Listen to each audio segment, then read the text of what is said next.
I'm Adam Housley, and you're in the strategy room. The inspectors general for the State Department intelligence community have asked the Justice Department to open a criminal investigation into whether Hillary Clinton mishandled classified information by using a personal email account while Secretary of State. The Clinton campaign has so far denied that Secretary Clinton mishandled classified materials. Here with reaction are political strategists Basil Smikle Jr. and Chris Turner. All right, guys, so obviously this has been a topic. It's been out there for a number of months. It seems like it continues to get worse for the campaign. Does this call for a criminal investigation come as a surprise? Basil? It does come as a surprise, but I don't think it's an ongoing problem for the campaign in and of itself, because time after time, as reports have come out about these emails, the line that I think is most important, so the biggest takeaway, is that nothing was done that was illegal. So I'm really not sure why there's a quote-unquote criminal investigation at this point. And I go back to the main point. Nothing illegal was done.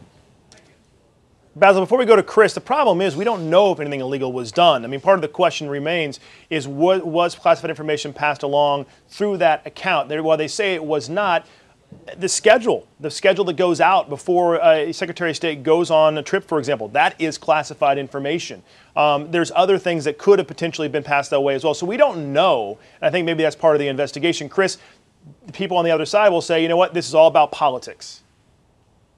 Yeah, I mean, look, I got to be real honest. I mean, the legal process is going to work itself out. I mean, to me, this is more of a, I don't know, this is a big yikes moment for America, in my opinion, that we have I mean, this is the Secretary of State for the United States of America, who apparently is sending around, as you point out, questionable emails via like an AOL account or something. I mean, Lord help us. I remember, 7, 8 years ago when the Democrats were criticizing John McCain when he was running for president because he didn't use email. Well, this is 7 years on, and, what's going to happen if she's president? Are the nuclear launch codes going up on Evernote? I mean, aside from the national security concerns, I mean, to me, it's just I just wonder about, where this person lives. I mean, is she some kind of technology fossil, or is she, trying to hide very embarrassing or frankly compromising material from these investigators? I think those are your two options. Well, I would tell Basil, one of the questions. Go ahead. No. I mean, I think it's valid to ask whether or not she completely understood all of the technology that was at her disposal. But I do think that in every report that we've seen so far, and I go back to this, that at the time that this was taking place, the emails that she sent were not classified. It's one thing to say that they were and she did it anyway, but we don't know that. We don't. That's part of the issue. No, here. but what we do know, we don't know that.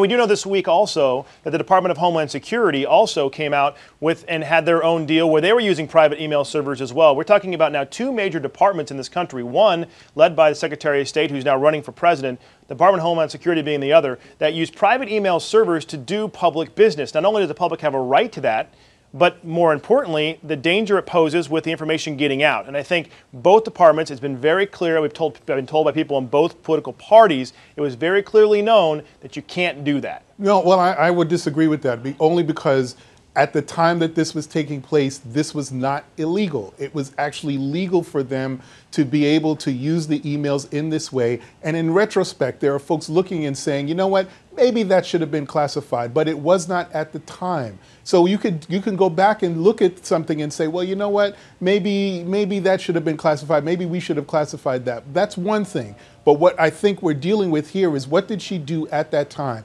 She completely engaged in a legal activity, exchanging emails of non-classified information. So I go back to, I don't understand why there's a criminal investigation attached to this right now. Well, Chris, obviously people again will argue that that's political, but going back to what Basil just said, I mean, we don't know that you didn't send because we haven't gotten those emails given to us. I'm kind of an old guy in politics, I guess, myself, and I remember Al Gore when he was running for president using that phrase, "no controlling legal authority." I don't even know what he was talking about anymore, but I remember him saying that about 6,000 times. And I think Basil's doing his job here on the program to defend her, but to me, and he may be right that this may not end in some kind of criminal conviction, but at the very least, you got to question the person's judgment to go home crack open the laptop and open up your AOL account or Hotmail or, who knows what it was, some kind of, again, fossil technology, CompuServe, and crank out, emails that in retrospect were determined to be classifiable. You just got to wonder, who thinks like that? I mean, this is the Secretary of State for the United States of America, and this is a person running, a Democratic frontrunner to be president. And I again, whether or not it was legal or classified at the time, these are all obviously legitimately debatable points. But you've got to sit there and look at the soul of the person and the brain that's operating there and wonder what the heck she was thinking. We can't go into questioning her soul. Basil and Chris, one quick question because we're running slow on time here. But what impact, will have an impact on a run for the White House? Obviously people are going to say, you know what, even people that are questioning this correctly are going to be said to be biased in this or have a bent on it. So will it have an impact at all on her run for the White House, or is this just going to kind of maybe entrench people more on either side? From my point of view, I actually think that this is going to continue to sort of come up while she's running. I think once we have the caucus in Iowa and the first primaries, I think the conversation shifts a little bit because she'll also have a Republican opponent. So I think they're emerging. So I think the conversation will change. I think this will be out there for a while, but I don't think there's going to be any new information uncovered. And so I think it'll just take up a lot of air without any real results. Well, it'll look on the Republican side. I guarantee you what you're going to see is our candidate stepping forward and saying, look, this is why the rest of the world no longer respects us. This is why we can't cut the right kind of deal with a country like Iran. What we will be saying, no question, is that Hillary Clinton did not take national secrets seriously. Her judgment is highly questionable. She's being cavalier with our foreign policy, and that's the kind of stuff we've got to put an end to if we're going to regain the stature that we've lost over the last 8 years on the world stage. All right, Basil and Mike, this is obviously going to be a topic that's going to continue, so I suspect we'll be hearing from you guys more as the days and months move on. Thanks for joining us. We appreciate you guys coming to us today to talk about the ongoing email scandal. Good to be here. Thank you. All right, check out foxnews.com for more on this developing story. Until then, I'm Adam Housley, and thanks for watching The Strategy Room.